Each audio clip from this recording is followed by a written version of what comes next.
ফেরাউনের শক্তির কাছে মুসা এবং বানু ইসরাইল যত অসহায় ছিল, আজকের বিশ্বের মুসলমানেরা, আজকের যে সমস্ত জালিম রাষ্ট্র আছে তাদের কাছে অত অসহায় নয়। তাহলে মুসা আলাইহিস সালামকে আল্লাহ সুবহানাহু ওয়া তাআলা বাস্তবে দেখাচ্ছে যে পৃথিবীতে তুমি যা চোখে দেখো এগুলো কিছুই নয়। আল্লাহ সুবহানাহু ওয়া তাআলা চাইলে যদি এই লাঠিকে এখন বাস্তব জ্যান্ত সাপে পরিণত করে দিতে পারে, তাহলে সারা বিশ্বের সুপার পাওয়ারদের কাছে যে পারমাণবিক বম আছে ওগুলোকে পানিতে পরিণত করে দিতে পারে।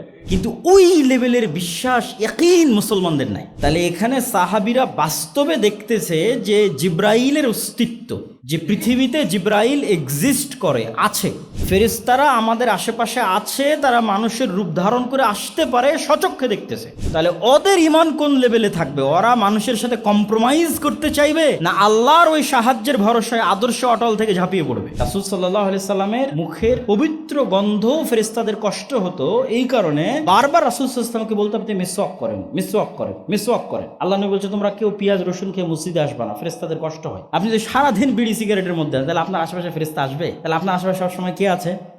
শয়তান আছে। যাবতীয় প্রশংসা, হামদ ও সানা মহাপরাক্রমশালী আল্লাহ সুবহানাহু তাআলার জন্য। সকলেই বলি আলহামদুলিল্লাহ।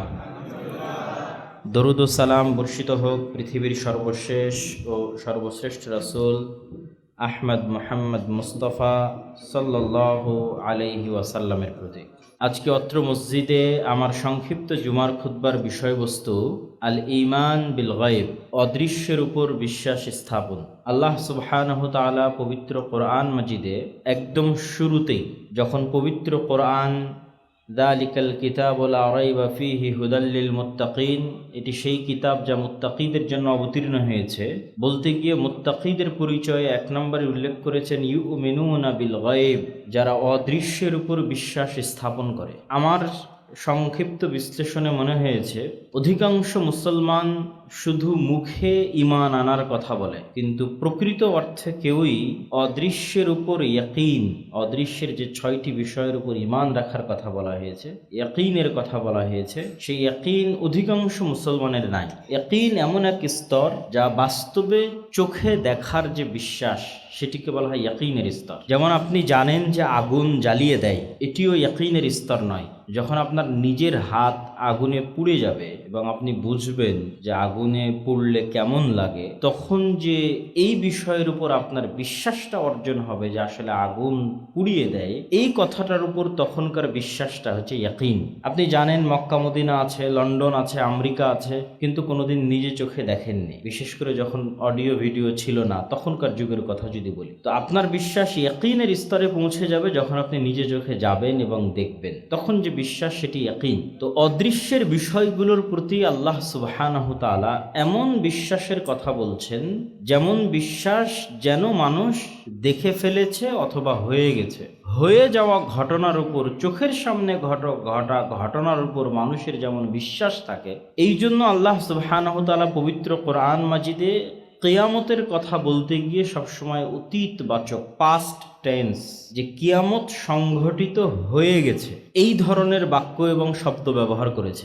মৃত্যু হয়ে গেছে, কেননা ভবিষ্যতের একটা ঘটনার বিষয়ে সন্দেহ থাকে। যে যেমন গত 16 বছর যে সরকার ছিল, মানুষ বলতো হ্যাঁ পড়তে পারে, এই পড়বে, এই বিদায় নিবে, কিন্তু এটা সন্দেহযুক্ত। আর এখন নিশ্চিত যে চলে গেছে নাই, এই চলে গেছে নাই এটা কতটা সত্য, আর চলে যাবে থাকবে না ওইটা কতটা সত্য, দুটোর মধ্যে অনেক পার্থক্য। তো মানুষ যদি এইভাবে মনে করে যে আমি একদিন মারা যাব, তাহলে এটা কোরআনের আলোকে বা ঈমান বিল গায়েবের যেই স্তরে বিশ্বাস দরকার, এটা সেই স্তরের বিশ্বাস নয়। তাহলে মানুষের কোন স্তরের বিশ্বাস লাগবে? যে আমি মারা গেছি, কিয়ামত হবে, এই স্তরের বিশ্বাসে কোনো কাজ হবে না। কিয়ামত সংঘটিত হয়ে গেছে, এই স্তরের বিশ্বাস দরকার। এবং এগুলো অবাস্তব নয়। আপনি যদি এখন বসে কল্পনা করেন যে 2025, 26, 27 এভাবে গুনতে গুনতে 2099, তারপরে 2100, তো 2100 সালের পৃথিবীতে আমরা আজকে এখানে যারা বসে আছি কেউই নাই।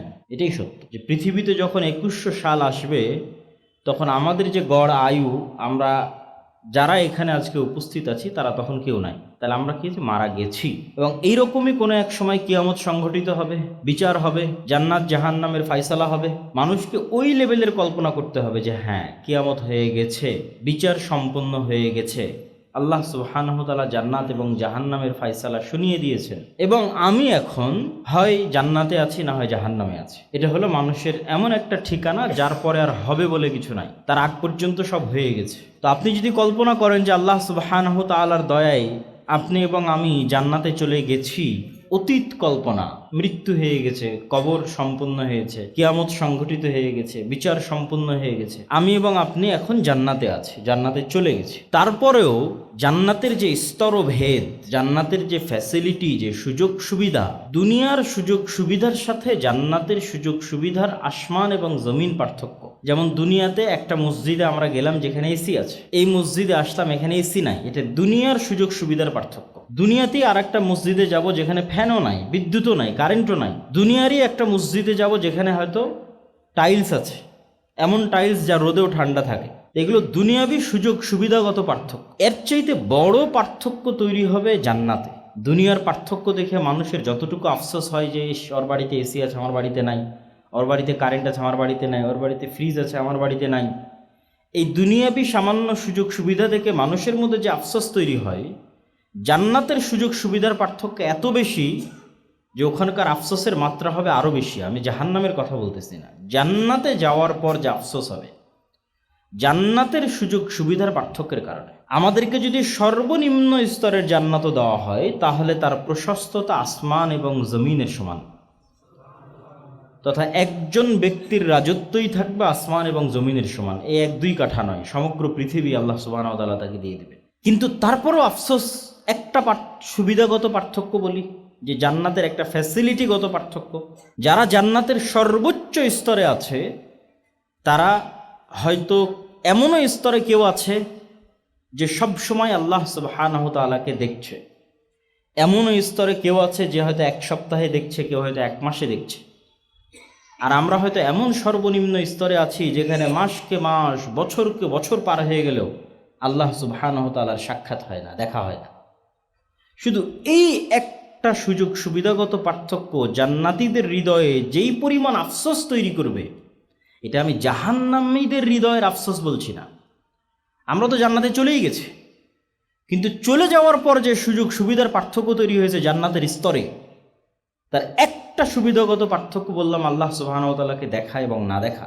তো আল্লাহ সুবহানাহু ওয়া তাআলাকে বছরকে বছর, মাসকে মাস না দেখতে পাওয়ার যে আফসোস অন্তরে তৈরি হবে, তখন মানুষ বলবে, ইস, দুনিয়াতে যদি আরেকটু আল্লাহ সুবহানাহু ওয়া তাআলার জিকির করতাম, আরেকটু আল্লাহ সুবহানাহু ওয়া তাআলাকে স্মরণ করতাম, আরেকটু গুনাহ কম করতাম, তাহলে আজকে জান্নাতে সর্বোচ্চ মর্যাদায় বা এর চেয়ে আরেকটু ভালো স্তরে, ভালো লেভেলে থাকতাম। যখন আপনি এই ধরনের কল্পনায় চলে যাবেন, তখন আপনি দুনিয়ার বাস্তবতা এবং দুনিয়ার বিষয়ে কি সিদ্ধান্ত আপনার নেওয়া উচিত, সেই সিদ্ধান্তগুলো সঠিকভাবে নিতে পারবেন। মুসলমানদের অধিকাংশ মুসলমানের ঈমান বিল গায়েব, ইয়াকিনের স্তরে তো নয়ই, অধিকাংশ আলেম ওলামা, বিভিন্ন ইসলামী দল সংগঠন, তাদেরও নয়। কি জন্য নয়?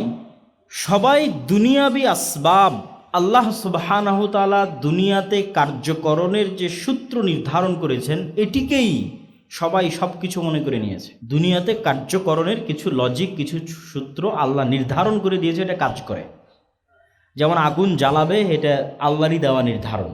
ছুরি কাটবে, এটা আল্লাহ সুবহানাহু ওয়া তাআলারই দেওয়া নির্ধারণ। যারা জ্ঞানী হবে তারা শক্তিশালী হবে, যারা তাদের টাকা থাকবে, তাদের প্রভাব থাকবে, এগুলো আল্লাহ সুবহানাহু ওয়া তাআলার দেওয়া নিয়ম। তো দুনিয়াবি যে কার্যকরণের সূত্র আছে, এটাই সব কিছু। এই বিশ্বাস 90% বেশি মুসলমানের, আলেম ওলামার, ইসলামী দল এবং সংগঠনের। আল্লাহ সুবহানাহু ওয়া তাআলা চাইলে সবই পরিবর্তন করে দিতে পারেন। ঈমান বিল গায়েব, ঈমান বিল গায়েবের একটা বড় অংশ হচ্ছে ফেরেশতা। ফেরেশতারা পৃথিবীতে আছে, ফেরেশতারা আমাদের সহযোগিতা করতে পারে, ফেরেশতারা আমাদের সহযোগিতায় আকাশ থেকে নেমে আসে, এগুলোর প্রতি আমাদের ন্যূনতম বিশ্বাস নাই। ইয়াকিন তো বহু দূরের কথা। হ্যাঁ, মুখে বলার সময় বলেছি আমানতু বিল্লাহি ওয়া মালাইকাতিহি ওয়া কুতুবিহি ওয়া রাসূলিহি, যে ঈমান আনয়ন করছে আল্লাহর ওপর, আল্লাহর ফেরেশতার ওপর, পরকালের উপর, কিন্তু বাস্তবে কারো ঈমান নাই। মুসা আলাইহিস সালাতু ওয়াস সালামকে আল্লাহ সুবহানাহু ওয়া তাআলা এটাই শিখিয়েছিলেন যে তুমি বাস্তবে যা চোখে দেখো, এটা হচ্ছে দুনিয়াবি কার্যকরণের সূত্র যা আল্লাহ নির্ধারণ করেছে, কিন্তু আল্লাহ সুবহানাহু ওয়া তাআলা চাইলে এটিকে মুহূর্তে পরিবর্তন করে দিতে পারেন। এটি আল্লাহর শক্তি এবং আল্লাহর ক্ষমতার উপর বিশ্বাস। এটা যেন মুসা আলাইহিস সালাতু ওয়াস সালাম খুব ভালোভাবে অনুভব করতে পারে, কেন মুসা আলাইহিস সালাম এত দুর্বল ছিলেন ফেরাউনের তুলনায়। আজকের মুসলমানেরা, আজকের বিশ্বের যারা মহাশক্তিধর, তাদের তুলনায় অত দুর্বল নয়। যত দুর্বল মুসা আলাইহিস সালাম এবং বানু ইসরাইল ফেরাউনের শক্তির কাছে ছিল, ফেরাউনের শক্তির কাছে মুসা এবং বানু ইসরাইল যত অসহায় ছিল, আজকের বিশ্বের মুসলমানেরা, আজকের যে সমস্ত জালিম রাষ্ট্র আছে তাদের কাছে অত অসহায় নয়। তাহলে যখন মুসা আলাইহিস সালাতু ওয়াস সালাম সর্বোচ্চ অসহায়, তখন দুনিয়াবি কার্যকরণের কোনো সূত্র যেটা দিয়ে দুনিয়াতে কাজ হয়, সৈন্য সামন্ত লাগবে, অস্ত্রপাতি লাগবে, এদিকে কিছু নাই, না অস্ত্র আছে। সব লোক যারা তার নিজের জাতির, স্বজাতির, স্বগোত্রের, সব গোলাম, কৃতদাস, সব ফেরাউনের কৃতদাস। তাহলে উনি কিভাবে স্বপ্ন দেখবে যে ফেরাউনের এই 1000 বছরের রাজত্ব, বিশাল সেনাবাহিনী, বিশাল পুলিশ, অস্ত্রপাতি, বিশাল জাদুকরদের বাহিনী, এদের সাথে উনি কী নিয়ে লড়াই করবে? উনি যদি শুধু দুনিয়াবি জিনিসের উপর ভরসা করে থাকে তাহলে তো সম্ভব নয়। এই জন্য আল্লাহ সুবহানাহু ওয়া তাআলা ওনার হাতের লাঠিকে জ্যান্ত সাপ করে দিলেন, এবং মুসা আলাইহিস সালাতু ওয়াস সালামের হাতের লাঠি যে সাপে পরিণত হয়, এই সাপ বাস্তব সাপ।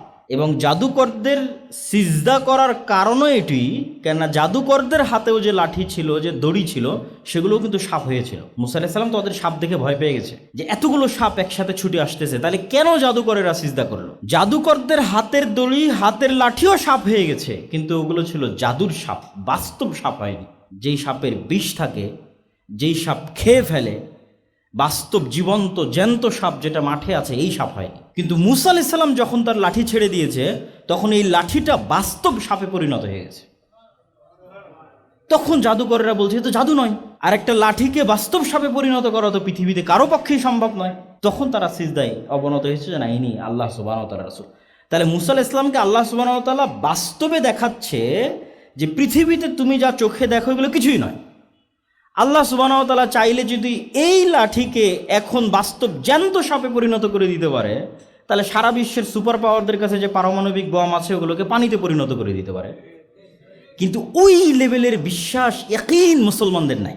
যেই লেভেলের ইয়াকিন এবং বিশ্বাস আল্লাহ মুসা আলাইহিস সালামের মধ্যে তৈরি করেছিল, যে তুমি দুনিয়াবি আসবাবের উপর ভরসা করিও না, তুমি শিখো যে আল্লাহ সুবহানাহু ওয়া তাআলা তোমার সাহায্যে, তোমার সহযোগিতায় যা ইচ্ছা তাই করতে পারে। মুসা আলাইহিস সালাম তো আর জানতেন না যে আল্লাহ সমুদ্রের মধ্যে রাস্তাও তৈরি করে দিতে পারে, এটা জানতেন না। কিন্তু এই বিশ্বাস উনি অর্জন করেছিলেন যে আল্লাহ যা ইচ্ছা তাই করতে পারে, আমাকে ঈমান বিল গায়েব রাখতে হবে, আল্লাহর ক্ষমতা, আল্লাহর শক্তির উপর বিশ্বাস রাখতে হবে। তো উনি ওই বিশ্বাস অর্জন আল্লাহ প্র্যাকটিক্যালি তাকে করিয়েছে। যখন তিনি ওই লেভেলের বিশ্বাস প্র্যাকটিক্যালি অর্জন করেছেন, তখন ফেরাউনের এই শক্তি, সামর্থ্য, এই সেনাবাহিনী তার কাছে কিছুই মনে হয়নি। উনি তখন বিন্দুমাত্র টলেননি। তখন তার আল্লাহ ভরসার প্রতিদান হিসেবে আল্লাহ সুবহানাহু ওয়া তাআলা সমুদ্রের মধ্যে রাস্তাও তৈরি করে দিয়েছেন। আল্লাহ সুবহানাহু ওয়া তাআলা মরুভূমির মধ্যে থেকে ঝর্ণা বের করে দিয়েছেন। আল্লাহ সুবহানাহু ওয়া তাআলা আকাশ থেকে, জান্নাত থেকে খাদ্যদ্রব্য পাঠিয়েছেন, মান্না এবং সালওয়া। কিন্তু আজকের মুসলমানদের ওই ঈমান বিল গায়েব নাই, যে আমি আমার আদর্শ এবং নীতির উপর অটল থাকব, আল্লাহর সহযোগিতা আসবে, এই বিশ্বাস নাই। আরে না, আমাকে এটা অর্জন করতে হলে তো এটা ছাড় দিতে হবে, আমাকে এটা অর্জন করতে হলে এটা বাদ দিতে হবে। আমি যদি এভাবে, দুনিয়াতে এখন এইভাবে চলে না, দুনিয়াতে আপনাকে টিকে থাকতে হলে এভাবেই থাকতে হবে। ফলত শরীয়তের মধ্যে, ইমানের মধ্যে, আমলের মধ্যে হাজারো এবং শত রকমের বিকৃতি নিয়ে মানুষকে সন্তুষ্ট করার প্রবণতা, বড় বড় পরাশক্তিদেরকে সন্তুষ্ট করার প্রবণতা, যে তারা সন্তুষ্ট হোক, এখন আর এইভাবে চলবে না। কিন্তু আল্লাহ সুবহানাহু ওয়া তাআলা সন্তুষ্ট হলে আল্লাহ সুবহানাহু ওয়া তাআলা যে ফেরেশতা অবতীর্ণ করতে পারেন এই বিশ্বাসী নাই। অথচ রাসূলুল্লাহ সাল্লাল্লাহু আলাইহি ওয়াসাল্লামের সহযোগিতায় আল্লাহ সুবহানাহু ওয়া তাআলা বহুবার ফেরেশতা অবতীর্ণ করেছে। এবং মানুষ আজকে যেই বন্ধু বান্ধবের সাথে পরিচিত, যে আত্মীয় স্বজনের সাথে পরিচিত, আল্লাহ যখন নিজে মানুষকে তৈরি করেছেন, তখন আদম আলাইহিস সালাতু ওয়াস সালাম না তার কোনো ছেলের সাথে পরিচিত হয়েছেন, না তার কোনো স্ত্রীর সাথে পরিচিত হয়েছেন, না কোনো মানুষ বন্ধু বান্ধবের সাথে পরিচিত হয়েছেন, না কোনো মানুষ শত্রুর সাথে পরিচিত হয়েছে। আদম আলাইহিস সালাতু ওয়াস সালামকে পৃথিবীতে আনার পরে মানুষ ছাড়া আর দুইটা জীবন্ত সৃষ্টি জীবের সাথে আল্লাহ পরিচয় করিয়েছেন একটা ফেরেশতা, একটা শয়তান। তাহলে মানুষের প্রথম পরিচয়, প্রথম বন্ধুত্ব, প্রথম শত্রুতা মানুষের সাথে হয়নি। মানুষের প্রথম পরিচয়, প্রথম বন্ধুত্ব, প্রথম শত্রুতা হয়েছে ভিন্ন জগতের দুই সৃষ্টি জীবের সাথে, একটা শয়তান, একটা ফেরেশতা। কিন্তু আমাদের তো ওই লেভেলের বিশ্বাসই নাই যে হ্যাঁ আমার কাঁধে বাস্তবে দুইজন ফেরেশতা আছে, অথবা এখন বাস্তবে এই মসজিদে ফেরেশতারা অবস্থান করতেছে, অথবা রাসূল সাল্লাল্লাহু আলাইহি ওয়াসাল্লাম বলেছেন জুমার দিন মসজিদের দরজায় ফেরেশতা বসে থাকে এবং যত মানুষ আসতে থাকে তাদের নাম লিখতে থাকে। যখন খতিব মেম্বারে দাঁড়িয়ে যায়, আজান হয়, তখন তারা খাতা বন্ধ করে দিয়ে তারাও মসজিদে খতিবের বক্তব্য শোনার জন্য বসে। এটা শুধু আমরা শুনেছি, কিন্তু বাস্তবে যে এটি ঘটতেছে এই লেভেলের বিশ্বাস নাই। কিন্তু ওই লেভেলের বিশ্বাস যারা স্বচক্ষে দেখেছে তাদের আছে। যেমন সাহাবীরা, তারা স্বচক্ষে দেখেছে ফেরেশতাদের সংক্রান্ত যত ঘটনা রাসূলুল্লাহ সাল্লাল্লাহু আলাইহি ওয়াসাল্লামের জীবনে আছে, তার সবগুলোকে যদি এক জায়গায় করা যায় তো অসংখ্য ঘটনা হবে, যা আজকের এই বক্তব্যে বলে শেষ করতে পারবো না। এটা আমাদের বিস্তারিত একটা বইয়ে আসতেছে। এমনি দুই একটা ঘটনা ধরে, এরকম একদিন বৈঠকে এরকমই মানুষ, মদিনা তো অত বড় শহর নয়, আজও ছোট শহর, সেই দিন তো আরও ছোট ছিল। তো একজন অপরিচিত মানুষ আসলো, তো এত ছোট শহর, আর এটা তো আজকের সফর নয় যে আমি আবদুল্লাহ ঢাকা থেকে সৈয়দপুর বিমানে আসলাম, ওইটা তো এই যুগের সফর নয়। তখন সফর মানে মরুভূমির ধুলাবালির মধ্যে সফর। তাহলে হয় এই মানুষ এই গ্রামের হলে আমি চিনব, আর যদি এই গ্রামের না হয় তাহলে তোকে মরুভূমি সফর করে আসতে হয়েছে, তার প্রভাব ওর গায়ে থাকবে। তো সফরেরও আলামত নাই, পরিষ্কার ধবধবে সুন্দর চকচকে। সরাসরি এসে আল্লাহ রাসূল সাল্লাল্লাহু আলাইহি ওয়াসাল্লামকে জিজ্ঞেস করছে ঈমান কি, ইসলাম কি, ইহসান কি। উত্তর দেওয়া শেষ, ফেরত চলে যাচ্ছে। আল্লাহ নবী বলছে তোমরা কি জানো কে এসেছিল? তো বললেন আল্লাহ এবং আল্লাহ রাসূল ভালো জানে। তো বলে জিবরাইল এসেছিল তোমাদেরকে দিন শেখানোর জন্য। তাহলে এখানে সাহাবীরা বাস্তবে দেখতেছে যে জিবরাইলের অস্তিত্ব, যে পৃথিবীতে জিবরাইল এক্সিস্ট করে, আছে। ফেরেশতারা আমাদের আশেপাশে আছে, তারা মানুষের রূপ ধারণ করে আসতে পারে, স্বচক্ষে দেখতেছে। তাহলে ওদের ঈমান কোন লেভেলে থাকবে? ওরা মানুষের সাথে কম্প্রোমাইজ করতে চাইবে, না আল্লাহর ওই সাহায্যের ভরসায় আদর্শ অটল থেকে ঝাঁপিয়ে পড়বে? ওরা তো দেখেছে রাসূল সাল্লাল্লাহু আলাইহি ওয়াসাল্লামের সাথে বদরের যুদ্ধে, উহুদের যুদ্ধে, খন্দকের যুদ্ধে কিভাবে ফেরেশতা নেমে আসতো। সাদ বিন মুআজের জানাজার ক্ষেত্রে রাসূল সাল্লাল্লাহু আলাইহি ওয়াসাল্লাম বলছেন যে সাদ বিন মুআজের জানাজায় ৭০,০০০ ফেরেশতা অংশগ্রহণ করেছে, এবং তার লাশ যখন ভারী হচ্ছিল ওজনে, রাসূল সাল্লাল্লাহু আলাইহি ওয়াসাল্লাম বললেন এই লাশের সাথে ফেরেশতা আছে এত বেশি পরিমাণে যে লাশের ওজন ভারী হয়ে গেছে। খন্দকের যুদ্ধ শেষ করে রাসূল সাল্লাল্লাহু আলাইহি ওয়াসাল্লাম যখন বাড়িতে আসলেন, এসে যখন তার তরবারি রেখে দিয়ে গোসল করতে যাচ্ছেন, জিবরাইল এসে বলছে আপনি তরবারি রেখে দিয়েছেন, আমরা তো রাখিনি। কেন? ওই যে ইহুদিদের ৩টা গোত্র, বানু কুরাইজা, বানু কায়নুকা, বানু নাজির, এরা বিশ্বাসঘাতকতা করেছিল খন্দকের সময়, এদেরকে শেষ করতে হবে, বিশ্বাসঘাতক রাখা যাবে না, মদিনা থেকে বের করে দিতে হবে। তো আনাস রাদিয়াল্লাহু তাআলা আনহু বলছে যে আমরা যখন ইহুদিদের এই গোত্রগুলোর দিকে এগিয়ে যাচ্ছিলাম, তখন এদের বাসস্থলের অলিগলিতে জিবরাইলের বাহিনীর উড়ন্ত ধুলা আমরা দেখছিলাম। সহিহ হাদিস, যে জিবরাইলের বাহিনীর উড়ন্ত ধুলা আমাদের আগে আমরা সচক্ষে দেখছিলাম।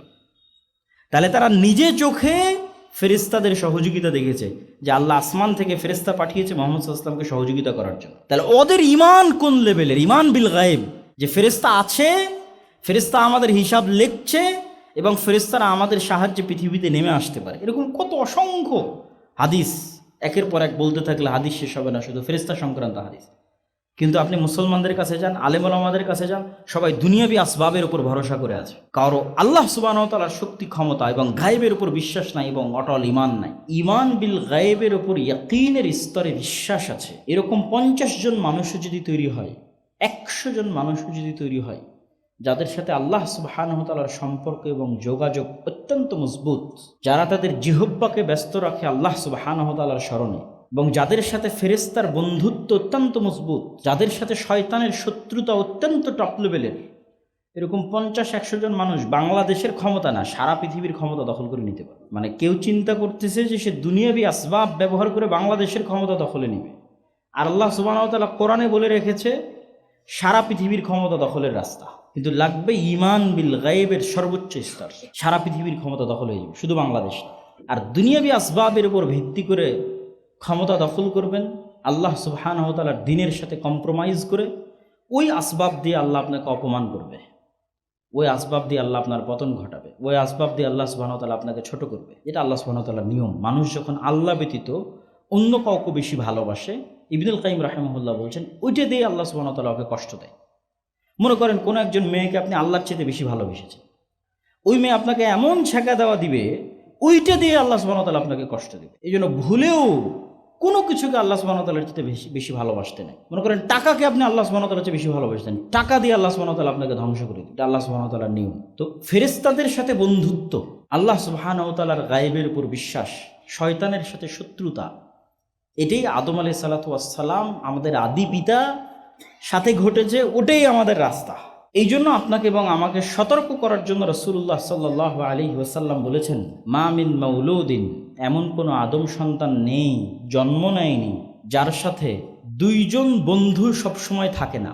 একজন ফেরেশতা বন্ধু, একজন শয়তান বন্ধু। প্রত্যেক আদম সন্তানের সাথে সবসময় একজন শয়তান বন্ধু, একজন ফেরেশতা বন্ধু। এবং রাসূল সাল্লাল্লাহু আলাইহি সাল্লাম আরও বলছেন, মানুষের মাথায় যখন কল্যাণকর কোনো চিন্তা আসে ওটা ফেরেশতার কাছ থেকে, অকল্যাণকর কোনো চিন্তা আসে সেটা শয়তানের পক্ষ থেকে। তাহলে আপনি যখনই মনে করবেন যে আপনি একাই আছেন, আর কোরআন এবং হাদিস বলছে আপনি একসাথে তিনজন আছেন, আপনি নিজে, আপনার ফেরেশতা বন্ধু, আপনার শয়তান বন্ধু, যখন আপনি মনে করবেন তিনজন আছেন তখন ফাইট হবে। আর যখন মনে করবেন আপনি একাই আছেন এবং মনে করছেন ফজরে ঘুমিয়ে আছি, এটা তো আমার নিজের জন্যই ঘুমিয়ে আছি, গান শুনছি, এটা তো আসলে আমারই শুনতে ভালো লাগছে এই জন্য শুনছি, এটাই তো শয়তানের সবচেয়ে বড় ধোঁকা এটাই। আর আপনি যদি ফজরে ঘুমিয়েও থাকেন এই মনে করে যে আমাকে ঘুমিয়ে রাখাচ্ছে শয়তান, এইটা ওই ঘুমিয়ে থাকার চেয়ে ভালো যেই ঘুমিয়ে থাকায় আপনি মনে করছেন আপনি ঘুমিয়ে আছেন। দুইজন ব্যক্তি ফজরে ঘুমিয়ে আছে, একজন জানে যে আমাকে ঘুমিয়ে রাখতেছে কে বলেন তো?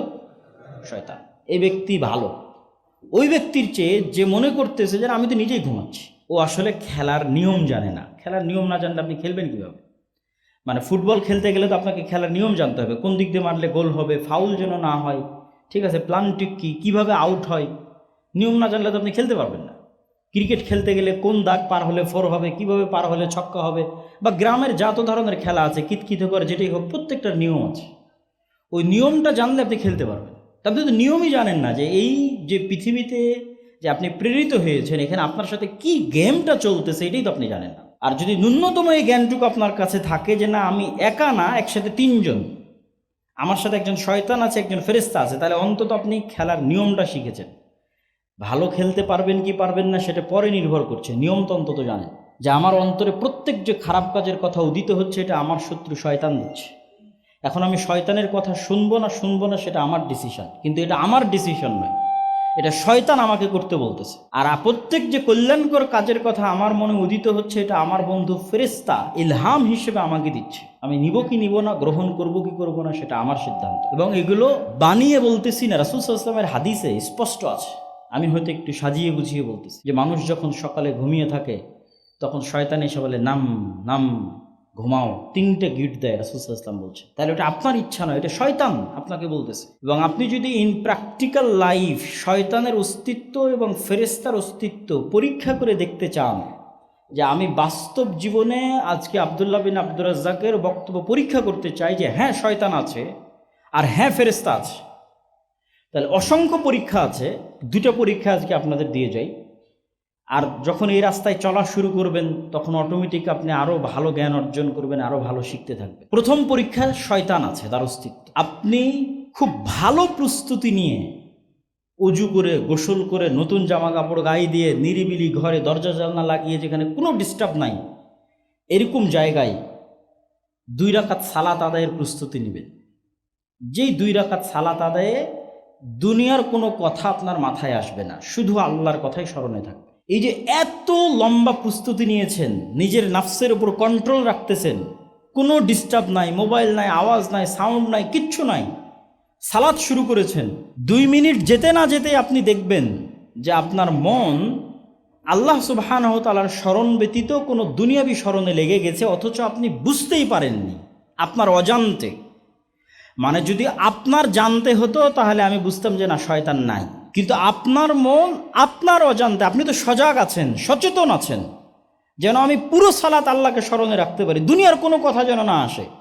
সজাগ, সচেতন, কনসাস, কনসেন্ট্রেশন থাকার পরেও মন অন্যদিকে চলে গেছে। তাহলে মনকে কে নিয়ে গেল অন্যদিকে? বলেন, কে নিয়ে গেল? শয়তান। আর কি প্রমাণ নেবেন শয়তানের অস্তিত্বের? কাল্ব, মানুষের কাল্ব হচ্ছে পৃথিবীর এত উন্নত লেভেলের প্রযুক্তি যে এটা কালেব, সদা সর্বদা পরিবর্তনশীল। মানুষের চিন্তা, চেতনা, আত্মপরিচয় সব কাল্ব থেকে নির্ধারিত হয়। পৃথিবী যত উন্নতই হোক, ডাটা ট্রান্সফার করতে পারে, মরে যাওয়া মানুষের ব্রেনের সব হাদিস বের করে নিয়ে চলে আসতে পারে, ইমাম বুখারীর ব্রেন কপি হয়ে যেতে পারে, কিন্তু ইমাম বুখারীর যে আত্মপরিচয়, আইনস্টাইন, নিউটনের ব্রেন কপি হয়ে যেতে পারে, কিন্তু ওদের আত্মপরিচয় ফেরত আসবে না। এই আত্মপরিচয়টা কাল্বের উপর নির্ভর করে, যেখানে রূহ আল্লাহ সুবহানাহু ওয়া তাআলা দিয়েছে, যেটা দেখা যায় না, যেটা ধরার মতো কোনো প্রযুক্তি পৃথিবীতে নাই। এটা অনেক উপর লেভেলের প্রযুক্তি, যেখানে সরাসরি শয়তান কানেক্ট হতে পারে, যেখানে সরাসরি ফেরেশতা কানেক্ট হতে পারে। মানে পৃথিবীর সৃষ্টিজীবের বাইরেও আলাদা জগতের সৃষ্টিজীব যেই হৃদয়ের সাথে কানেক্ট হতে পারে। এটা ওই লেভেলের মেশিন, ওই লেভেলের যন্ত্র, ওই লেভেলের টেকনোলজি, প্রযুক্তি, যেখানে পৃথিবীর জগতের বাইরের প্রাণীরাও যুক্ত হয়, ফেরেশতা যুক্ত হয়, শয়তান যুক্ত হয়, যার প্রমাণ পৃথিবীতে আছে। এবং ফেরেশতার এবার অস্তিত্বের প্রমাণ নেন। কোনোদিন যদি পরীক্ষা থাকে, তাহলে পরীক্ষা ধরার জন্য ঘুম থেকে উঠতে হবে রাইট টাইমে, এটার জন্য যেরকম শক্ত নিয়ত থাকে। কখনো যদি ট্রেন থাকে, বিমান থাকে, তাহলে ট্রেন বিমান ধরতে হবে, এইটার জন্য ঘুম থেকে সঠিক সময় জাগতে হবে, এটার জন্য যেমন শক্ত নিয়ত থাকে, এই রকম শক্ত নিয়ত একদিন করবেন ফজরের সালাতের জন্য। ওই লেভেলের নিয়ত আপনার কালবে তৈরি হবে ফজরের সালাতের জন্য। এবার আপনাকে আমি দেখাবো যে এই পৃথিবীতে ফেরেশতা আছে। আপনার কোনো অ্যালার্ম লাগবে না, কোনো বাপ মাকে বলা লাগবে না যে আমাকে ঘুম থেকে তুলে দিও, ঠিক আছে? কোনো মোবাইলে অ্যালার্ম দেওয়া লাগবে না, কেউ এসে ডেকে দিবে, গেটে বাড়ি দিবে, কিচ্ছু লাগবে না। কেননা পৃথিবীতে তো ফেরেশতারা আছে আপনাকে সহযোগিতা করার জন্য, হাজার কাজ করে দেওয়ার জন্য ফেরেশতা আছে পৃথিবীতে। তো আপনাকে রাইট টাইমে ফজরে উঠিয়ে দেওয়ার দায়িত্ব ফেরেশতা পালন করবে। আপনি পরীক্ষা করে দেখেন যে আপনাকে উঠিয়ে দেয় কিনা ফজরে। যে কোনো প্রকার সিচুয়েশন তৈরি করে, কোনো প্রকার মোবাইলের অ্যালার্ম ছাড়া, মানুষের ডাকা ছাড়া, কিচ্ছু ছাড়া আপনাকে ফজরে উঠিয়ে দিবে। সেই সিচুয়েশন ফেরেশতাই তৈরি করবে, আল্লাহ সুবহানাহু ওয়া তাআলার আদেশে তৈরি করবে। কিন্তু আমাদের অবস্থা কি? আমরা হচ্ছে এমনভাবে শয়তানের সাথে কানেক্টেড, কেন আমাদের পরকালের উপর বিশ্বাস নাই।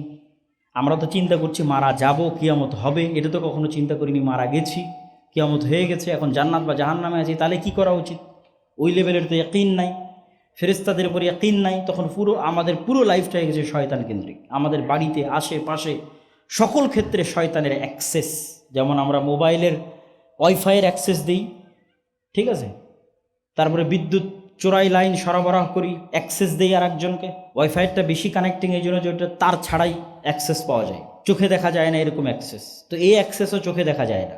আমাদের বাড়ির আশেপাশে সব জায়গায়, আমাদের জীবনের সর্বত্র আমরা শয়তানকে অ্যাক্সেস দিয়ে রেখেছি। শয়তান যা যা ভালোবাসে আমরা তাই করি। শয়তান অপবিত্রতা ভালোবাসে, আমরা অপবিত্রই থাকি। কেউ পেশাবের যত্ন নেয় না, পেশাব ছিটে না আসুক সেই দিকে খেয়াল করে না। অজু অবস্থায় থাকতে হবে সেই মর্মে কোনো সচেতনতা নাই। সালাতবিহীন জীবন, এটা তো শয়তানের জন্য সবচেয়ে সুবর্ণ সুযোগ। কুকুর শ্রীগালের মতো জীবন, সালাতবিহীন জীবন। তাহলে তো 24 ঘন্টা আমার আশেপাশে শয়তান আছে। বাড়িতে ঢোকার সময় সালাম নাই, খাওয়ার সময় বিসমিল্লাহ নাই, জিকির নাই, তাহলে কন্টিনিউয়াস আমি শয়তানের সাথে জীবনযাপন করতেছি, শয়তানের গোলাম হিসেবে, শয়তানের দাস হিসেবে। আর যদি আমি আল্লাহ সুবহানাহু ওয়া তাআলার সাথে কানেক্ট হতে চাই, সঠিক রাস্তায় থাক, তাহলে তো আপনি যখন শয়তানের সাথে আছেন তখন আপনি সঠিক রাস্তায় ফিরবেন কিভাবে? সহযোগিতাকারী বন্ধুই তো নাই। বন্ধু থাকলে না সে আশেপাশে ব্রেনের মধ্যে মাঝে মধ্যে ভালো কথা দিবে, তাহলে কিছু ভালো কাজ করার উৎসাহ তৈরি হবে। তো সব শত্রুকে বন্ধু করে রেখেছে, ভালো কাজের ইচ্ছা তৈরি হবে কোথায়? তৈরি হবে না ইচ্ছা, অন্তর মারা গেছে, মৃত অন্তর। আর যখন আশেপাশে ফেরেশতাকে অ্যাক্সেস দিবেন, পবিত্র ফেরেশতারা পবিত্র, এরা পবিত্রতা ভালোবাসে। রাসূল সাল্লাল্লাহু আলাইহি ওয়াসাল্লামের মুখের স্বাভাবিক গন্ধ ফেরেশতা সহ্য করতে পারতো না, আপনার বিড়ির গন্ধ কিভাবে সহ্য করবে বলেন? রাসূল সাল্লাল্লাহু আলাইহি ওয়াসাল্লামের মুখের পবিত্র গন্ধ ফেরেশতাদের কষ্ট হতো, এই কারণে বারবার রাসূল সাল্লাল্লাহু আলাইহি ওয়াসাল্লামকে বলতে, আপনি মিসওয়াক করেন, মিসওয়াক করেন, মিসওয়াক করেন। আল্লাহ নবী বলছে তোমরা কেউ পেঁয়াজ রসুন খেয়ে মসজিদে আসবে না, ফেরেশতাদের কষ্ট হয়। আপনি যদি সারাদিন বিড়ি সিগারেটের মধ্যে তাহলে আপনার আশেপাশে ফেরেশতা আসবে? তাহলে আপনার আশেপাশে সবসময় কে আছে? শয়তান আছে। তাহলে আশেপাশে শয়তান আছে এবং আপনিও শয়তানের বন্ধু হিসেবে আপনিও আস্ত একটা শয়তান পৃথিবীতে বসবাস করতেছেন, কিছুই করার নেই। আর যখন আপনি পবিত্র থাকবেন, সালাত আদায় করবেন, জিকির 24 ঘন্টার যে পরিবর্ধনের উপর আল্লাহ সুবহানাহু ওয়া তাআলা জিকির দিয়েছে। বাড়িতে ঢুকলে, বাড়ি থেকে বের হলে, গাড়িতে উঠলে, মসজিদে ঢুকলে, মসজিদ থেকে বের হলে, টয়লেটে প্রবেশ করলে, টয়লেট থেকে বের হলে, এগুলো প্রত্যেকটা তো আসলে শয়তানের বিরুদ্ধে এক একটা অস্ত্র, যুদ্ধাস্ত্র। যখন ওগুলো সবসময় আপনি ইউজ করবেন, তখন আপনার আশেপাশে সবসময় ফেরেশতা থাকবে, বাড়িতে রহমতের ফেরেশতারা থাকবে। এমনি আপনার ভালো কাজের মন তৈরি হবে, সালাত আদায় করতে মন চাইবে, কোরআন তেলাওয়াত করতে মন চাইবে। আর সবসময় শয়তান থাকলে বছরও কোনো দিন কোরআন পড়া হবে না। শয়তানের অস্তিত্বের আর একটা প্রমাণ হচ্ছে কোরআন। কোরআন পড়ার আগে আল্লাহ বলছে আউযু বিল্লাহি মিনাশ শাইতানির রাজিম, শয়তান থেকে বাঁচতে চাও কেন? এই কোরআন শয়তান তোমাকে পড়তেই দিবে না। আপনি ফেসবুক চালান, ঘন্টার পর ঘন্টা চালাতে পারবেন। মুভি দেখেন, নাটক দেখেন, চায়ের স্টলে বসে টিভি দেখেন, ঘন্টার পর ঘন্টা দেখতে পারবেন। আসেন 5 মিনিট কোরআন পড়েন, ধৈর্য ধরে রাখতে পারবেন না। কেন? শয়তান কন্টিনিউয়াস, আপনার উপর শয়তানের প্রভাব এবং কন্ট্রোল সর্বোচ্চ পর্যায়ে আছে। সম্মানিত উপস্থিতি, গায়েবের প্রতি ঈমান মজবুত করা এবং পৃথিবীতে যে আমরা অবস্থান করছি এই পৃথিবীর অস্তিত্বটা পরকালের নিশ্চয়তার সাথে তুলনা করা এবং পৃথিবীতে আসলে খেলাটা কিভাবে চলতেছে শয়তান এবং ফেরেশতার অস্তিত্বের মাধ্যমে এটা অনুধাবন করা এবং সে অনুযায়ী আল্লাহ সুবহানাহু ওয়া তাআলার উপর আস্থা এবং বিশ্বাস রেখে ভালো বন্ধুদের একটা হচ্ছে ফেরেশতা, তাদের আরও নিকটবর্তী হওয়া, আল্লাহ সুবহানাহু ওয়া তাআলার আরও নিকটবর্তী হওয়া, এই রাস্তাগুলো অবলম্বনের মাধ্যমে ঈমান বিল গায়েবকে ইয়াকিনের স্তরে নিয়ে গেলে আপনার মধ্যে যেই শক্তি, যেই সামর্থ্য, যেই নেতৃত্ব, যেই প্রভাব তৈরি হবে, এটা শুধু বাংলাদেশ বিজয় করে ক্ষান্ত হবে না, বরং সমগ্র পৃথিবী বিজয় করতে পারবে। আল্লাহ সুবহানাহু ওয়া তাআলা আমাদেরকে সেই তৌফিক এবং সেই সুযোগ দান করুক, আল্লাহুম্মা আমিন। এবং আমাদের সবার অন্তরে নূর, আল্লাহুম্মা জাআল ফি কলবি নূরা, রাসূল সাল্লাল্লাহু আলাইহি ওয়াসাল্লাম দোয়া করতেন। ফেরেশতারা হচ্ছে নূরের তৈরি এবং আল্লাহ রাসূল সাল্লাল্লাহু আলাইহি ওয়াসাল্লাম দোয়া করতেন যে আল্লাহ আমার অন্তরে নূর দেন, আমার কানে নূর দেন, আমার চোখে নূর দেন, উপরে দেন, নিচে দেন, ডানে দেন, বামে দেন, সর্বত্র নূর তৈরি করে দেন। সৎ আমল নূর তৈরি করে এবং কিয়ামতের মাঠে এবং কবরে এই নূরগুলো আপনি দেখতে পাবেন, যে নূর আপনি দুনিয়াতে সংগ্রহ করেছেন সৎ আমলের মাধ্যমে, জিকিরের মাধ্যমে। আল্লাহ সুবহানাহু ওয়া তাআলা আমাদের অন্তরে সেই নূর তৈরি করার তৌফিক দান করুক, আল্লাহুম্মা আমিন। আলহামদুলিল্লাহ ওয়াহদাহু ওয়াসসালাতু ওয়াসসালামু আলা মান লা নাবিয়্যা বা'দাহ। আজকে আমরা যে মসজিদে এসেছি এই মসজিদ হচ্ছে বাইতুন নূর মসজিদ, যা আজকে প্রথম জুমার খুতবার মাধ্যমে উদ্বোধন হচ্ছে। রাসূল সাল্লাল্লাহু আলাইহি সাল্লামের হাদিস অনুযায়ী আল্লাহর সবচেয়ে পবিত্র জায়গা হচ্ছে মসজিদ এবং সবচেয়ে অপছন্দনীয় জায়গা হচ্ছে বাজার। কেন? বাজারে দুনিয়াবি চাহিদা বেশি, মসজিদে দুনিয়াবি চাহিদা কম। মসজিদ পরকালের বেশি নিকটবর্তী আর বাজার দুনিয়ার বেশি নিকটবর্তী। মসজিদে আসলে এবং মসজিদে বসে থাকলে সালাত আদায়ের পর যতক্ষণ বসে থাকবে ততক্ষণ ফেরেশতা তার উপর দরুদ, তার রহমত এবং বরকতের জন্য আল্লাহ সুবহানাহু ওয়া তাআলার নিকট দোয়া করতে থাকবে। এবং মসজিদ ভিত্তিক সমাজ গড়ে তোলাই হচ্ছে মুসলমানদের কাজ। মসজিদের সাথে যে অন্তর যুক্ত থাকবে, এই যুক্ত থাকা অন্তর বিশিষ্ট মানুষকে তৈরি করাই তো মুসলমানদের কাজ। মসজিদ আবাদ করা, মসজিদকে ধরে রাখা এবং মসজিদ ভিত্তিক সমাজ তৈরি করা, এটাই সংগঠন। এর চেয়ে পাওয়ারফুল কোনো সংগঠন পৃথিবীতে আসেওনি, ভবিষ্যতেও আসবে না। এর চেয়ে পাওয়ারফুল কোনো সিস্টেম যেটার মাধ্যমে মানুষ একটা আদর্শকে লালন করবে, একটা আদর্শকে ধরে রাখবে, এর চেয়ে পাওয়ারফুল সিস্টেম পৃথিবীতে আসেওনি, ভবিষ্যতেও আসবে না। সেটা হচ্ছে ইসলামের আদর্শকে লালন করার জন্য মসজিদ ভিত্তিক সমাজ ব্যবস্থা গড়ে তোলা। তো যারা এই মসজিদ তৈরির উদ্যোগ নিয়েছে এবং এই পর্যন্ত আসতে পেরেছে, আমি কিছু যুবকদেরকে চিনি, তারাই হয়তো মূল উদ্যোক্তা। তো তারা এত বড় সাহস করেছে এবং এই পর্যন্ত আসতে পেরেছে। আমি অত্র এলাকাবাসীকে উদাত্ত আহ্বান জানাবো যে আপনারা আপনাদের সর্বোচ্চটা এই মসজিদের কাজে এবং আল্লাহ সুবহানাহু ওয়া তাআলার সন্তুষ্টির জন্য সহযোগিতা করার চেষ্টা করবেন, আল্লাহুম্মা আমিন। কিয়ামতের মাঠেও টাকা কাজে আসবে, যেমন দুনিয়াতে টাকা কাজে আসে। দুনিয়াতে বিপদে পড়ে গেলেই দেখবেন যে টাকা কাজে আসে। অসুখ হলে টাকা লাগে, কেস কোর্ট কাচারি মামলাতে পড়লে টাকা লাগে, অফিস আদালত বিভিন্ন জায়গায় কাজ পার করে নেওয়ার জন্য টাকা লাগে, বিপদে আপদে টাকা লাগে। কিয়ামতের মাঠেও যখন বিপদে পড়বেন তখন টাকা লাগবে, কিন্তু তখন তো আর নতুন করে টাকা তৈরি হবে না। এখন পাঠিয়ে রাখলে সেটা তখন কাজে লাগবে। যেমন আপনি দুনিয়ার মেয়ের বিবাহের জন্য অমুক টুমুক বিপদ আপদে সেই জন্য ব্যাংকে জমা রাখতেছেন না, তো পরকালীন বিপদ আপদ তো আছে, সেই ব্যাংকে কে জমা রাখবে? ওইটা তো আর তখন তৈরি হবে না, কিয়ামতের মাঠে তো আর তৈরি হবে না। কিন্তু পরকালে কিন্তু মানুষ যে কোনো সময় বিপদে পড়ে যাবে। কত গুনাহ করেছেন, কতজনকে গালি দিয়েছেন, গীবত দিয়েছেন, কি করেছেন, ঠিকমতো সালাত আদায় করেন, অমুক তুমুক অসংখ্য বিপদ। ওগুলো কাভার দিবে কে? ওগুলো কাভার দেওয়ার জন্য প্রচুর পরিমাণে ব্যাংকে টাকা জমা রাখতে হবে, পরকালের ব্যাংকে, যাতে আল্লাহ সুবহানাহু ওয়া তাআলার নিকটে। আর আল্লাহর কাছে জমা রাখার সবচেয়ে বড় ফায়দা হচ্ছে ব্যাংকে আর আপনাকে কত পার্সেন্ট লাভ দিবে, আর আল্লাহ সুবহানাহু ওয়া তাআলা ওইটাকে 1 গুণ, 10 গুণ, 700 গুণ এবং চাইলে তার চেয়েও বেশি বাড়াতে থাকবে। একটা টাকাকে আল্লাহ সুবহানাহু ওয়া তাআলা এভাবে কিয়ামত পর্যন্ত বাড়াতেই থাকবে। তাহলে যখন আপনার পরকালের ব্যাংকে ভালো পরিমাণ অ্যামাউন্ট আছে, মানে আপনি কোটি কোটি টাকার মালিক কিয়ামতের মাঠে, তাহলে এখন শত শত পাওনাদার যদি চলে আসে, কখন কার গীবত করেছেন, কখন কাকে গালি দিয়েছেন, কখন কোথায় নামাজ ছুটে গেছে, তখন এই সমস্ত দানের নেকি দিয়ে তখন ওই সমস্ত গুনাহগুলো, ইবাদতের কমতিগুলো কভার হবে। এবং যদি দান ভালো পরিমাণ থেকে থাকে, শেষ না হয়, তাহলে দানের নেকির বদৌলতে আপনি জান্নাতে চলে যাবেন। এই জন্য আল্লাহ বলেছে যে সালাত দিয়ে, হজ দিয়ে, এগুলো দিয়ে বাক্য ব্যবহার করা আছে জান্নাত পাওয়া যায়। আর দান এবং শহীদ এই দুইটার ক্ষেত্রে বলা আছে জান্নাত কেনা যায়। কেনার মালিকানা, আর একটা যে আমি দিলাম, দান করলাম, দুইটার মালিকানা ভিন্ন রকম। যে আমি আমার নিজের অর্জিত টাকা দিয়ে জমি কিনেছি, আর একটা হচ্ছে না আপনাকে কেউ হেবা সূত্রে দান করে দিল, যেটার মধ্যে অনেক পার্থক্য। তাহলে কেউ যদি শহীদ হয়ে যায় ও জান্নাত কিনে নিয়েছে, আর কেউ যদি ব্যাপক পরিমাণ আল্লাহ সুবহানাহু ওয়া তাআলার রাস্তায় দান করে তো ও জান্নাত কিনে নিয়েছে। আল্লাহ সুবহানাহু ওয়া তাআলা তার কাছে জান্নাত বিক্রি করেছে। এই জন্য আল্লাহ মানুষকে আহ্বান করেছে যে তোমরা তো দুনিয়াতে ব্যবসা করছো, আমার সাথেও ব্যবসা করো। হাল আদুল্লুকুম আলা তিজারাতিন তুনজিকুম মিন আযাবিন নার। দুনিয়ার ব্যবসা তো আমরা ভালো বুঝি, আল্লাহ ব্যবসা করার জন্য প্রস্তুত আছে। আল্লাহ বিক্রি করবেন জান্নাতের জায়গা, আর আপনি কিনবেন জান্নাতের জায়গা। আল্লাহ সুবহানাহু ওয়া তাআলার সাথে ব্যবসা হবে এবং এটি অতি লাভজনক ব্যবসা। এই ব্যবসায় কোনো লস নাই। পৃথিবীর ব্যবসায় লস হতে পারে, আল্লাহ নিজে এটাকে ব্যবসা হিসেবে তুলে ধরেছে এবং ক্রয় বিক্রয় শব্দ ব্যবহার করা আছে। আমি বানিয়ে ক্রয় বিক্রয় বলছি তা না, আল্লাহ নিজে বলেছেন ক্রয় বিক্রয়। আমি বিক্রি করব, তোমরা কিনবা। এই মসজিদের কাজে সহযোগিতা স্বরূপ দান করবেন, এটির উদাত্ত আহ্বান। আর যেহেতু এই সমস্ত অঞ্চলে আমাদের আসা খুব কম হয়, তো আমাদের সাথে স্থায়ী যোগাযোগের মাধ্যমই হচ্ছে মাসিক আল ইতিসাম। আমি নিজে মাসিক আল ইতিসামে নিয়মিত সম্পাদকীয় লিখি, প্রতি মাসে 2টা প্রবন্ধ যায় নিয়মিত, তো আমারই লেখা থাকে 3টে নিয়মিত। এবং সম্পাদকীয়গুলোতে সমসাময়িক বিভিন্ন ইস্যু, যেমন এই মাসেরটাতে আছে জাতিসংঘের মানবাধিকার কমিশন নিয়ে, সামনের মাসে আসতেছে বাংলাদেশে বর্তমান সরকারের আমলে এনজিওদের যে বাংলাদেশের পুরো অর্থনীতিকে গ্রাস করা এবং পুরো শিক্ষা ব্যবস্থাকে গ্রাস করার যে চক্রান্ত, যেটা প্রাথমিক বিদ্যালয়ে গানের শিক্ষক নিয়োগের মাধ্যমে এই সরকার প্রমাণ করতে যাচ্ছে, যেটার আমরা সর্বোচ্চ প্রতিবাদ জানাচ্ছি। এবং আমরা এটিও বলতে চাচ্ছি যে যদি এটি প্রতিবাদের মাধ্যমে বন্ধ করা সম্ভব না হয়, তাহলে প্রাথমিক স্কুলে সন্তান পাঠানো হারাম হিসেবে গণ্য হবে।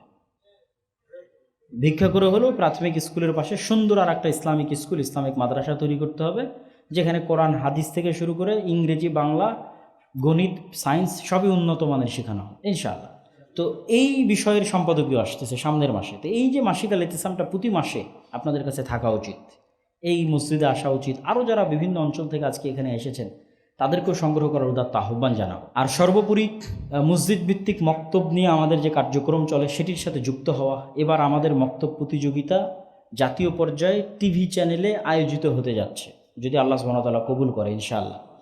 সেখানে আপনাদের ছেলেমেয়েরাই পারফর্ম করবে। গ্রামের একদম পাড়াগা থেকে উঠে আসা মক্তবের ছেলেরা প্রতিযোগিতায় অংশগ্রহণ করে টিভি চ্যানেল পর্যন্ত, জাতীয় পর্যায় পর্যন্ত চলে যাচ্ছে আলহামদুলিল্লাহ। তো এইটির সাথে যুক্ত হওয়া এবং এই প্রতিযোগিতাগুলোতে অংশগ্রহণ করা, এটিকে আপনাদের দাওয়াতি কাজের বড় একটা মাধ্যম হিসেবে গ্রহণ করতে পারেন। আমাদের ট্রেনিংয়ের ব্যবস্থা আছে, যাতায়াত খরচও আমরা দিই, থাকা খাওয়া খরচও আমরা দিই, শুধু পাঠানো আপনাদের কাজ, যিনি মক্তবে শিক্ষক হবেন তাকে। আর সর্বশেষ সালাফি কনফারেন্সের দাওয়াত দিচ্ছি আগামী 6-7 নভেম্বর রাজশাহীতে। দেশ বিদেশের আলেম ওলামা থাকবে, পাকিস্তান, ভারত, সৌদি আরব, 3 দেশের আলেম ওলামা থাকবে, বাংলাদেশের তো থাকবেই, আর আমরা তো থাকবোই ইনশাল্লাহ। তো সালাফি কনফারেন্সের দাওয়াত, সালাফি কনফারেন্সের কিছু ফেস্টুনও হয়তো আজকে আছে, যারা বিভিন্ন অঞ্চল থেকে এসেছেন তাদেরকে ফেস্টুনগুলো নিয়ে যাওয়ার জন্য অনুরোধ জানাবো। আর সকলকে অংশগ্রহণ দেওয়ার আহ্বান জানাবো। যদি কোনো মতে রাজশাহীটা মিস হয় তাহলে দিনাজপুরেরটা যেন মিস না হয়, যেটা ফেব্রুয়ারির সম্ভবত 6 তারিখ, মাসিক আল ইতিসামের পিছনের পৃষ্ঠায় দেওয়া আছে। দিনাজপুর জামিয়া সালাফিয়ায় সালাফি কনফারেন্সে অথবা রাজশাহী জামিয়া সালাফিয়ার সালাফি কনফারেন্সে অথবা দুইটাতেই অংশগ্রহণের উদাত্ত আহ্বান জানাচ্ছি এবং আজকের বক্তব্য এখানেই শেষ করছি। রাসূল সাল্লাল্লাহু আলাইহি ওয়াসাল্লামের প্রতি আমরা দরুদ পড়ি। ইয়া আইয়ুহাল্লাযীনা আমানু সাল্লু আলাইহি ওয়া সাল্লিমু তাসলিমা। আল্লাহুম্মা সাল্লি আলা মুহাম্মাদ ওয়া আলা আলি মুহাম্মাদ কামা সাল্লাইতা আলা ইব্রাহিম ওয়া আলা আলি ইব্রাহিম ইন্নাকা হামিদুম মাজিদ। আল্লাহুম্মা বারিক আলা মুহাম্মাদ ওয়া আলা আলি মুহাম্মাদ কামা বারাকতা আলা ইব্রাহিম ওয়া আলা আলি ইব্রাহিম ইন্নাকা হামিদুম মাজিদ। রব্বানা যালামনা আনফুসানা ওয়া ইল্লাম তাগফির লানা ওয়া তারহামনা লানাকুনান্না মিনাল খাসিরিন। ربنا ظلمنا أنفسنا وإن لم تغفر لنا وترحمنا لنكونن من الخاسرين. ربنا ظلمنا أنفسنا وإن لم تغفر لنا وترحمنا لنكونن من الخاسرين. ربنا آتنا في الدنيا حسنة وفي الآخرة حسنة وقنا عذاب النار. ربنا آتنا في الدنيا حسنة وفي الآخرة حسنة وقنا عذاب النار. رب ارحمهما كما ربياني صغيرا. رب ارحمهما كما ربياني صغيرا. رب ارحمهما كما ربياني صغيرا. رب ارحمهما كما ربياني صغيرا. اللهم انصر المسلمين المؤمنين المظلومين المجاهدين في فلسطين. اللهم انصر المؤمنين المسلمين المظلومين المجاهدين في فلسطين. اللهم انصر المؤمنين المسلمين المظلومين المجاهدين في فلسطين. اللهم اخذل اليهود والنصارى والكفرة والمشركين. اللهم اخذل اليهود والنصارى والكفرة والمشركين. اللهم اخذل اليهود والنصارى والكفرة والمشركين. اللهم احفظ بلادنا وبلاد سائر المسلمين. اللهم احفظ بلادنا من كيد الكائدين ومكر الماكرين. اللهم احفظ بلادنا من كيد الكائدين ومكر الماكرين. اللهم وفق ولاة أمرنا لما تحب وترضى. اللهم وفق ولاة أمرنا لما تحب وترضى. اللهم وفق ولاة أمرنا لما تحب وترضى. اللهم اشف مرضانا ومرضى جميع المسلمين. اللهم ارحم موتانا وموتى جميع المسلمين. اللهم اشف مرضانا ومرضى جميع المسلمين. اللهم ارحم موتانا وموتى جميع المسلمين. سبحان ربك رب العزة عما يصفون وسلام على المرسلين والحمد لله رب العالمين.